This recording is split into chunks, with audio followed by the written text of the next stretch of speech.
Hello, everybody. Welcome into the Pump Fake following Week 11 Sunday around the NFL. And yeah, I would say probably the most consequential week that we've had so far in the NFL, which I guess in hindsight isn't really saying much considering, the further along you go in the NFL season, the more consequential these games are going to be. But two incredibly high profile games with Buffalo and Kansas City and Pittsburgh and Baltimore.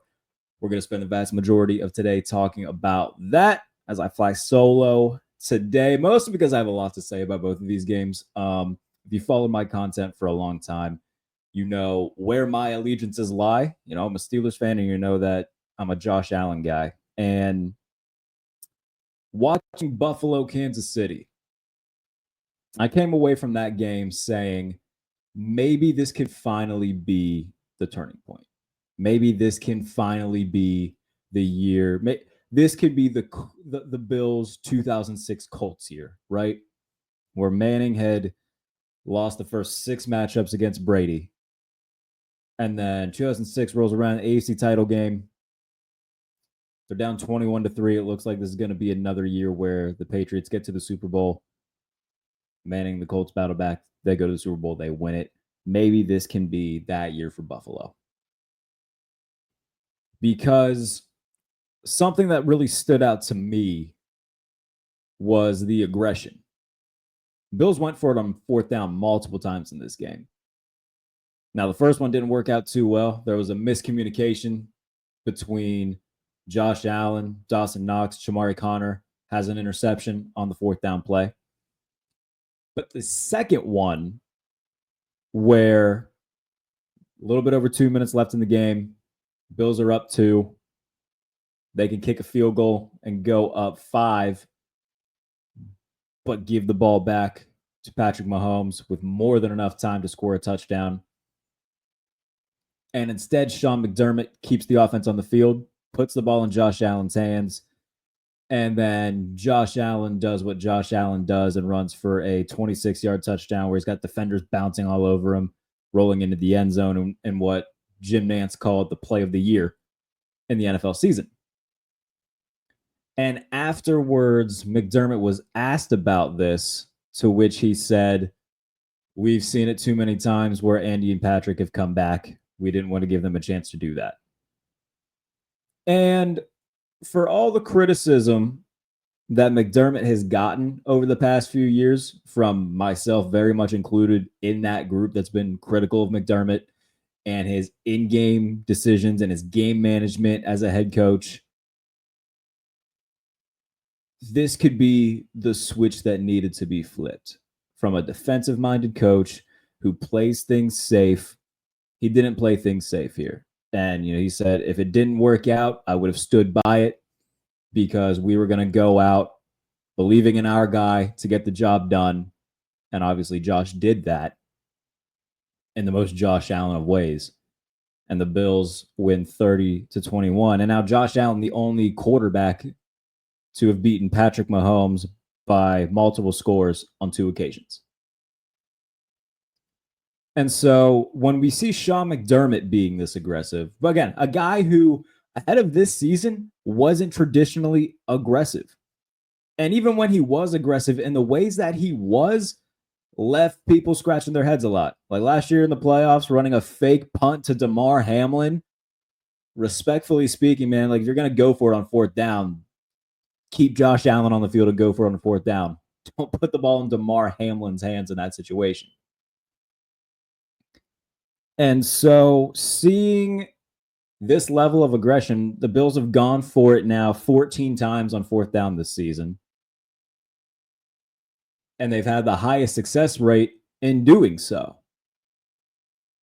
And just that acknowledgement from McDermott in, look, we've seen Andy and Patrick come back far too many times before. We weren't going to let that happen. That's progress.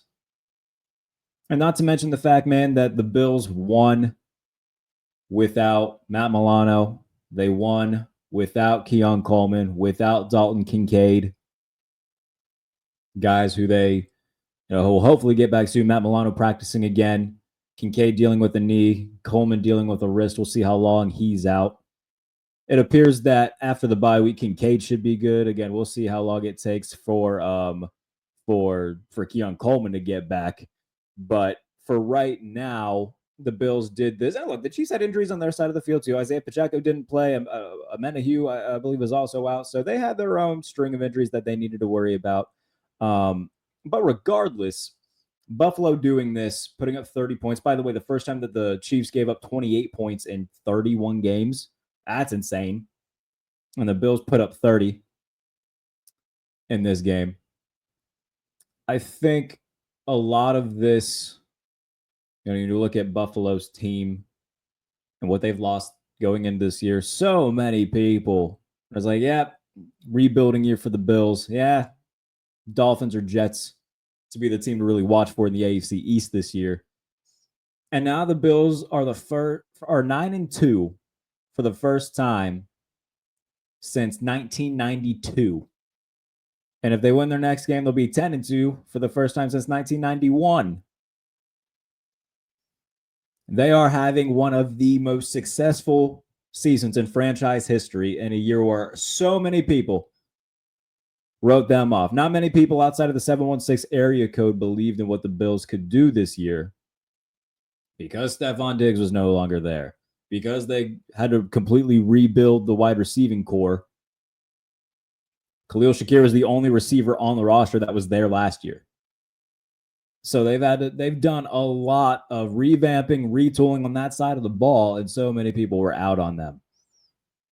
But, and I wrote about this in July, what Joe Brady has done for this offense, leaning into running the ball more, especially with James Cook. And not only James Cook, though, Ray Davis, Ty Johnson, guys who have really established a role for themselves in this offense.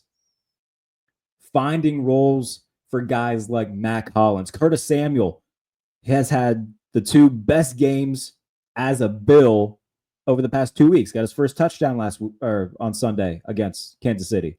Coming off a game against Indianapolis where he had his most yards as a Bill, he succeeds that in the next game.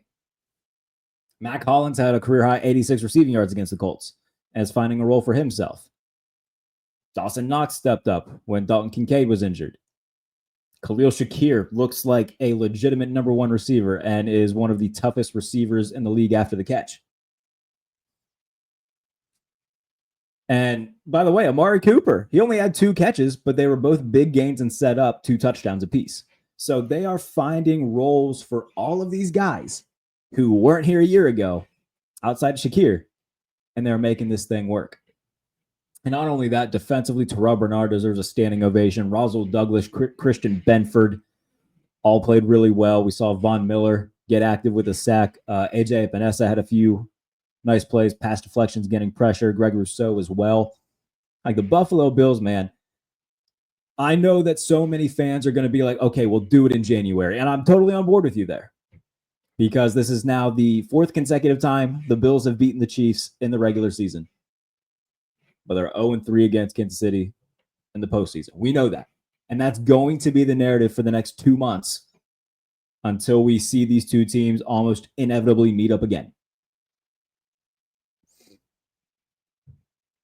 But it does give the Bills an advantage where if it comes down to a tiebreaker, they own that tiebreaker because of a head-to-head win, which is good.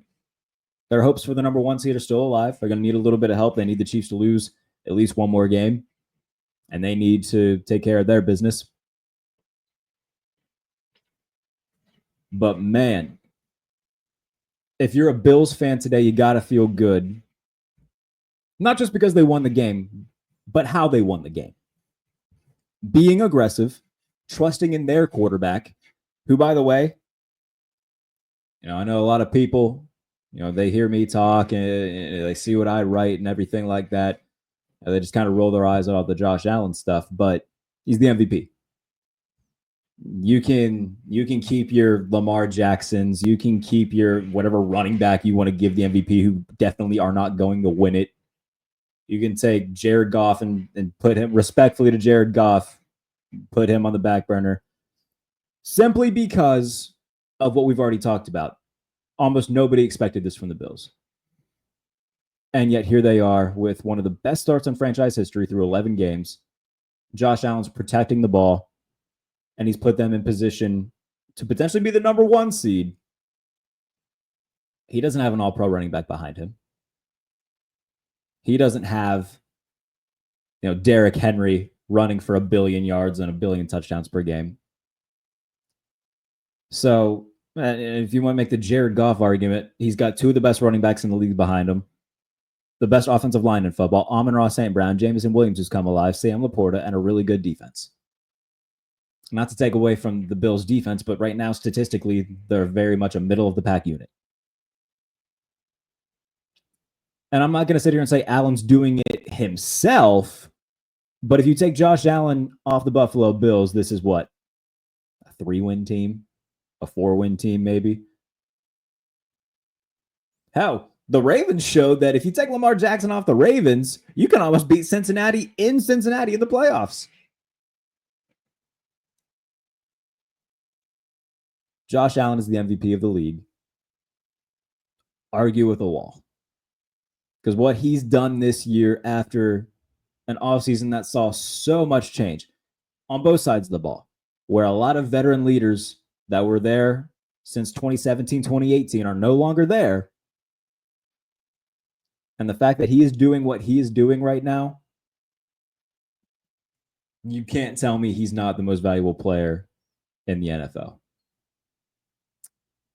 And now Buffalo has a chance to secure the number 1 seed in the AFC because of him. We'll just have to see where the rest of the season takes them as they go into a bye week 9-2. Pittsburgh and Baltimore, let's touch on that as well, because that kind of feeds into the whole... Nick Wright pointed this out in a great tweet, and I want to pull it up actually so I can read it verbatim, because I don't want to misquote him or anything, because Nick Wright has always been a realist when it comes to Lamar Jackson and hasn't drank the Kool-Aid, and he hasn't been afraid to be critical, unlike many people who think that if you're critical of Lamar Jackson, then you're the devil. So Nick Wright says, quote, as long as he's not playing the Chiefs, dynasty of his era, the Steelers, his team's hated rival, or in the playoffs, Lamar is as good as any quarterback ever. Unfortunately, in those spots, 4-12 record, 75 passer rating, more turnovers than touchdowns. He's simply bad. Unpopular, but undeniable. And he's not wrong. In the biggest games, Lamar Jackson folds. Anytime he plays Kansas City, anytime he plays the Pittsburgh Steelers, and anytime he's in the postseason, what has he done? What is Lamar Jackson's signature win of his career? A win over a rookie, C.J. Stroud, who albeit was great, but what was that? Without any number 2 receiver. And then again, where Lamar Jackson, like you look at his numbers, he wasn't absurdly good. That was a game won by the Ravens defense against a rookie quarterback. What's his second biggest win? A win over the Titans in the wild card round? Huzzah. Right now he's 2-4 in the playoffs. And as Nick Wright pointed out, against the Chiefs, Steelers, and in the playoffs combined, he is 4-12. And in 2 games, one against Josh Allen, one against Patrick Mahomes in the playoffs, he has led his offense to score a combined 13 points in those games. And he is 0-4 in the playoffs when his opponent scores more than 13 points. And this is just another example of Lamar Jackson being incredibly talented, but in the biggest games, coming up short. And as for the Pittsburgh Steelers, this is a team that is to be reckoned with in the AFC. And they've shown that they have the ability to win in multiple ways all season, specifically over the last 2 weeks, where last week against Washington, the defense was a little bit shaky. They gave up 27 points to a good Commanders offense. And in the past, since Ben Roethlisberger retired, they were 0-9 when they allowed more than 24 points. That was a death sentence. If you didn't win the turnover battle, if you allowed more than 20 points, the Steelers were all but certainly going to lose because they didn't have an offense. They didn't have the quarterback that it took to win those games and win in shootouts. But the offense showed, hey, you can lean on us. We can get you wins when the defense isn't playing all world like they usually do.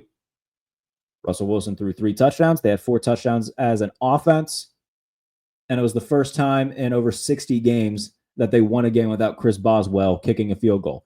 Complete other side of the script against Baltimore, where for the second time this season, Pittsburgh's only points are 6 Chris Boswell field goals, and they beat a Baltimore team whose offense had scored the most points of the game up until that point. They limit them to 16 points, win an 18-16 rock fight in which they had 3 takeaways, won the turnover battle 3-1, and did just enough to beat Baltimore. And now Lamar Jackson is 1-4 as a starter against Pittsburgh. And the Steelers have won 8 of the last 9 against the Ravens. So now at 8-2, the Steelers are in firm grasp of the AFC North lead, a 1.5 game lead over the now 7-4 Ravens. And really, it's a 2-team race for the division, barring anything extremely catastrophic, where the Bengals win out, the Steelers and Ravens both fall off a cliff. This is a 2-team race for the AFC North. Now, the Steelers will be going to Cleveland, a place that they haven't won outside of Ben Roethlisberger winning in 2021. They have only won 1 game. That was that 2021 year in Cleveland since 2017. That has been their personal hell, is going to Cleveland. Personally, I think they're kind of due for a loss, and it wouldn't shock me if they did lose to the Browns. Even a very bad 2-8 Browns team. There's been a lot of up and down Browns teams since 2017 that have gotten the best of Pittsburgh. So, won't shock me if the Steelers, coming off a hard-fought game against Baltimore on a short week, having to go on the road, don't come away victorious on Thursday night. That's a tough ask to ask of anybody in the NFL, much less playing 2 divisional games in 5 days.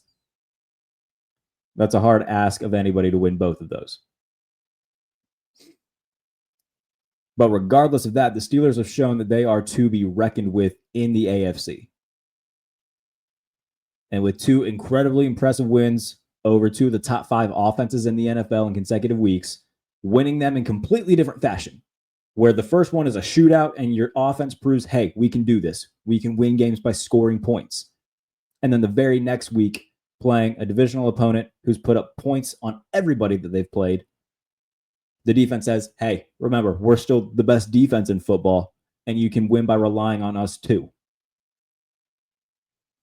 That is a complete football team. And yeah, Russell Wilson had his worst game as a Steeler, but even so, had multiple throws in this game that put them in position to succeed and get points. The only thing with the Steelers right now, man, is they can't finish in the red zone. They came away empty in the red zone in terms of touchdowns against Baltimore. And this is a situation where we finally saw the Justin Fields package for 3 plays, and it proved to be pivotal. I know that everybody was kind of laughing at him sliding just before getting the first down, but on the next play, everybody caved in on Justin Fields, and he gave the ball to Najee Harris, who was able to pick up the first down. So regardless, it was successful, and it did work, and Justin Fields was very pivotal in the Steelers winning that game. And I wrote about this today. If I'm the Steelers, man, I am making Justin Fields my quarterback from the 10-yard line and closer. If you don't want to say, make him like the full-time red zone quarterback, that's fine. I totally get that. But once you get inside the 10, especially once you get to the 5 and closer, put in Justin Fields. And I want to shout out Alan Saunders, my good friend over at Steelers Now, who did a nice deep dive on this on SteelersNow.com. Everybody should go read it. But each of the Steelers quarterbacks, Russell Wilson and Justin Fields, have led 11 drives that ended in the red zone. The Steelers scored touchdowns on 8 of Fields' drives and only 4 of Wilson's. And all of Justin Fields' rushing touchdowns came from inside the red zone. That is a built-in advantage that you have when you have a guy like Justin Fields, who is a dual threat that defenses have to respect. You don't really have to respect Russ's ability to run. Not at this point in his career. And so when you get to, the 8-yard line, put Justin Fields in there. You got him for a reason. You started using the package for a reason. You may as well use it when it matters most. Russell Wilson, to bring in baseball to this, make Justin Fields your de facto closer. They do it with running backs all the time. Hell, Steelers fans know that. That's what Jerome Bettis was the last 2 years of his career. he'd get like 6 carries a game, but they'd all be from inside the red zone, and one of them would usually end up in a touchdown. Why not do the same thing with the quarterbacks? It's an outside of the box way of thinking. No one else in the NFL does it, and it would give you a built-in advantage. Teams have to worry about Justin Fields and Russell Wilson. And if Russell Wilson gets you down there and pitches 7 good innings, you say, all right, Russ, get out of there. Justin, go and finish this thing off. And it doesn't take away Russell Wilson's ability to throw touchdowns or give you big plays, because even if you're at the 20, you can still keep Russ in. You can run play action. You can throw a touchdown like he did against the Giants until it was taken away because of a Broderick Jones penalty. He did it twice as well, because George Pickens had another one that he caught in the end zone that infamously he double tapped 1 foot. So apparently that doesn't count as 2 feet and was incomplete. So you can still have that aspect with Russell Wilson somewhat close to the end zone. But when you get really close, man, once you get inside the 10, I mean, the built-in advantage of Justin Fields' ability to run is right there. And not only that, he doesn't only have to run, like he can still throw. So if you want to run these RPOs, if you want to run some read option, if you want to do like a little jump pass like the Ravens were about to do on the 2-point conversion before Mike Tomlin called a timeout, you can do that. But I do think that that's something that Pittsburgh needs to think very hard about in figuring out ways to get Fields on the field more, because, again, in the 3 plays that he was on the field, net positives all around. They ran a quarterback power play that he got a gain of 6 on. They ran the play right before the game-clinching first down that he got a nice gain on. Like, these are all net positive plays. And then the Ravens all crashed in on Fields. He gave the ball to Najee Harris. They get a first down. They win the game. Find a way to keep getting Justin Fields on the field for more plays. Again, it doesn't have to be 20, but between like 7 and 10, yeah, why not? Especially in the red zone. Let's talk about the Steelers defense, though, real quick, because they absolutely showed out, as I kind of already elaborated to. On the second play of the game, Nick Herbig forced a fumble that Deshaun Elliott recovered that set up 3 points for the Steelers. Patrick Queen at the end of the first half, getting revenge on his former team, punched the ball out and recovered the fumble, which set up another field goal for the Steelers, so that instead of going into the half down 7-6, they go up 9-7. And then Peyton Wilson, in one of the craziest, most athletic plays you'll ever see a linebacker make. Justice Hill caught a pass down the sidelines, and Peyton Wilson was fighting for the ball with him. And as they're both falling to the ground, Wilson rips it out of Justice Hill's hands, maintains possession, and gets credit for the interception, which leads to the 6th Chris Boswell field goal, which ended up being the deciding factor. Again, the Steelers defense showed that, hey, you can always lean on us. And even after a week where the defense was shaky and they had to rely on the offense, Pittsburgh bounces back against Baltimore. They get multiple splash plays defensively, and it leads to a victory. That is a dangerous team. I don't think there's anybody in the NFL who would tell you, yeah, we'll play Pittsburgh. I don't think anybody wants to do that right now. By the way, George Pickens, 3rd in the NFL in receiving yards, behind Jamar Chase and Justin Jefferson. You think he's happy to have Russell Wilson in there and have quarterbacks that can get him the ball? Absolutely. So credit to Pittsburgh for getting it done. And now they, as I stated, will go to Cleveland on Thursday night, a place that they haven't been successful. But if they can get a win and get to 9-2, it's even that much more sweet. But even if they lose, I mean, nobody in Pittsburgh is going to be pouting at being 8-3. But after that, they got a mini bye week to prepare for the Cincinnati Bengals. So if they can, at minimum, split these next 2 games, you feel pretty good as a Steelers fan. And in the AFC right now, man, it is loaded, but it's also loaded on the NFC side of things. San Francisco drops another game. Geno Smith runs for a last-minute touchdown to give the Seahawks the win.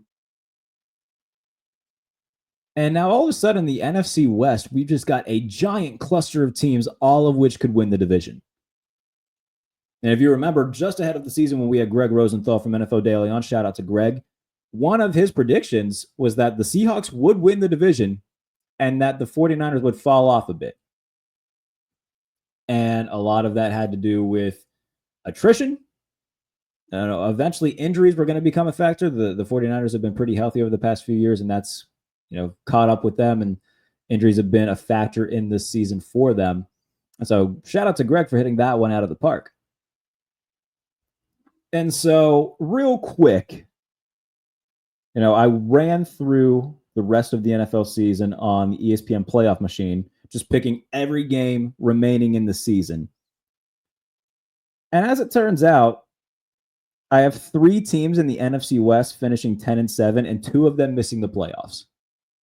I have the Rams winning the division at 10-7. That was my pick going into the year. I'm going to stick with that. I have Arizona and Seattle both finishing at 10-7 and somehow missing the playoffs. And then San Francisco at 9-8. And the reason that those teams are going to miss the playoffs is because Detroit I have going 14-3, Green Bay going 12-5, and Minnesota going 11-6. Not to mention the fact that I think Philadelphia goes 13-4 to be the 2 seed, and the Commanders going 11-6 to be the 6 seed. So in the NFC, we have a potential to see a number 1 seed Detroit Lions be 14-3, which they're an absolute wagon. They just gave the Jaguars the worst loss in the history of their franchise, which succeeded the previous worst loss in the history of their franchise, which also came at the hands of the Lions. Fun how history rewrites itself sometimes. So them going 14-3, absolute possibility. They are a wagon of a football team, even with the injuries that they've sustained. I know Alex Anzalone just broke his forearm. He's going to be gone for at least a month, but even then, they should get him back for the playoffs. And then Philadelphia right now, they look as strong as ever. There's very real possibility they go 13-4 to win the NFC East. Atlanta, I don't know, man. Like, even if they don't win the division, I also have Tampa Bay going 10-7. So that's 3 10-7 teams in the NFC that missed the playoffs. And if my account's correct, 5 10-7 teams in the NFC overall. So I got Atlanta there, but if you want to flip and say Tampa Bay, that's fine. And then, as I previously stated, the Rams at 10-7 to win the West. So the NFC from 1 to 6 is 14-3. Or sorry, from 1 to 7, 14-3 Lions, 13-4 Eagles, 10-7 Falcons, 10-7 Rams, 12-5 Packers, 11-6 Commanders, and 11-6 Vikings. We talked about the past few years, the AFC kind of being superior to the NFC. The NFC is much deeper right now than the AFC. And frankly, it could be even top heavier because the Packers are still great. The Lions are great. The Eagles are still a force to be reckoned with, no matter what you think about Nick Sirianni.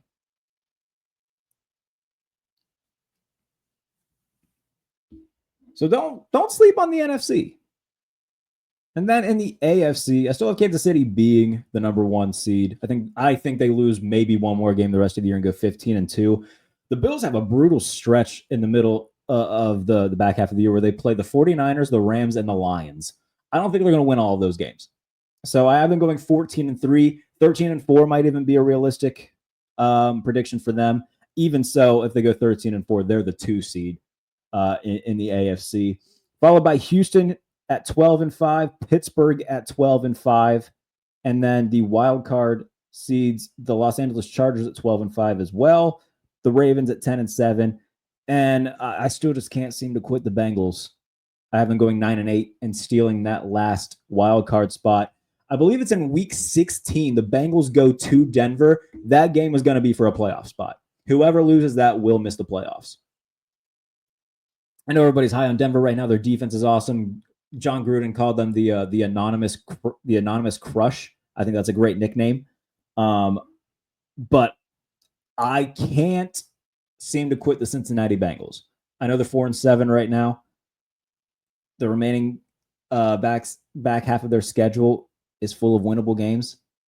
And if they get to 9-8, especially if they beat Denver, it's certainly possible that they earn a playoff spot, especially because you look around the rest of the AFC.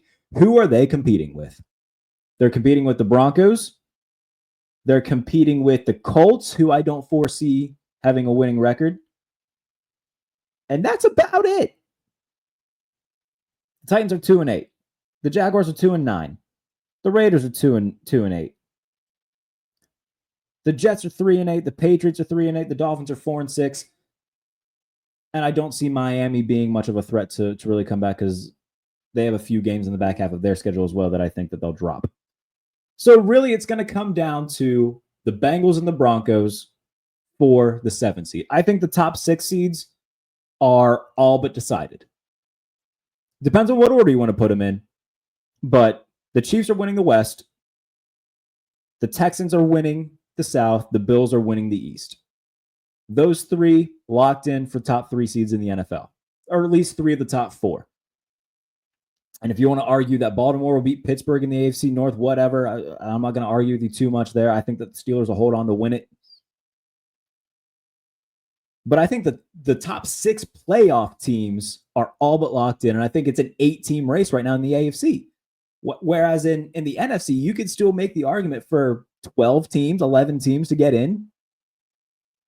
So the NFC is much deeper, which plays into the favor of the Bengals right now. Because, like I said, your only real competition is the Broncos.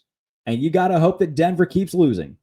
They just beat Atlanta on Sunday. They didn't do you any favors.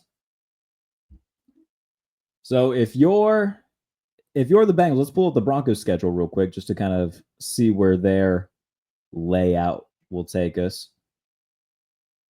If you're the Cincinnati Bengals and a fan of the Cincinnati Bengals, well, they play the Raiders this week. I don't foresee that being a loss.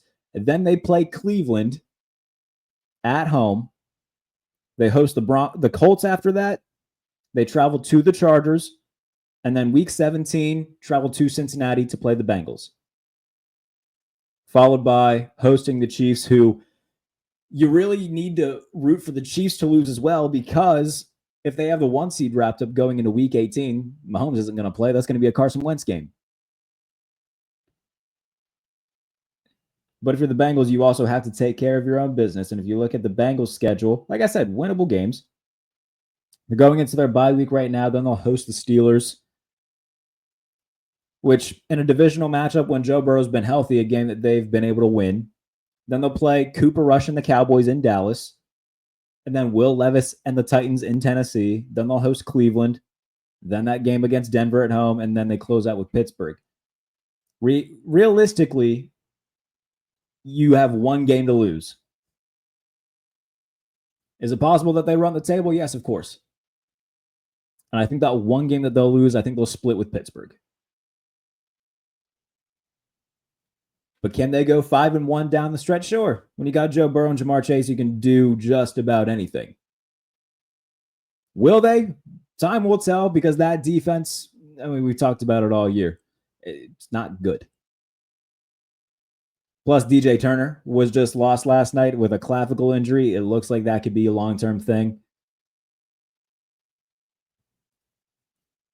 So they're really going to have to lean on Burrow and Chase and Higgins and the offense just being enough of a wagon where it overcomes how bad the defense has been. Are they going to be able to do that? I don't know. But again, this is a situation where I just can't seem to quit the Bengals. And look, maybe it's for the better if they miss the playoffs. Because if they do, maybe they move on from Zach Taylor, who is not a revered head coach in the NFL. You know, Aaron Schatz and I talked about this a couple weeks ago where, you know, he's not a locker room guy like Mike Tomlin. He's not an analytics, you know, not someone that the stats guys like. He's not a Kyle Shanahan in terms of how smart he is, or a Sean McVay. And not to take anything away from what he's done in the past, but the past is also the past. And this would be the 2nd straight year. I know that Burrow was hurt the majority of last year, and that plays into it when you're playing with a backup quarterback. But the 2nd straight year, they'd missed the playoffs. And so there's going to be real questions that need asked if they do miss the playoffs. And if Zach Taylor does go, then you make a run at a Ben Johnson. You make a run at a Joe Brady in Buffalo. You make a run at a Mike Vrabel in Cleveland. A lot of different guys out there that would love that Cincinnati job and that would frankly be better at it than Zach Taylor right now. So we'll see where the season takes us. I can't seem to quit the Cincinnati Bengals. But again, from 1 to 6, I'm sorry, again, I'm still used to this new playoff format apparently, like 3 years in. But from 1 to 7 in both conferences in the AFC, Chiefs, Bills, Texans, Steelers as the division winners. Chargers, Ravens, Bengals as the wild card. And in the NFC, Lions, Eagles, Falcons, Rams as division winners, Packers, Commanders, Vikings as the wild cards for the playoffs. Again, that's just running it through for the rest of the year in my mind. Appreciate everybody for tuning in, however you are doing it. If you are watching this on YouTube, be sure to subscribe to the channel. If you're listening to this as a podcast, be sure to leave a review and a comment. And we'll be back later on in the week to preview Week 12 and get you set for the final slate of games before Thanksgiving. So be sure to tune in for that later on in the week. Thank you guys so much for tuning in. As always, this is Jarrett Bailey, and this is The Pump Fake.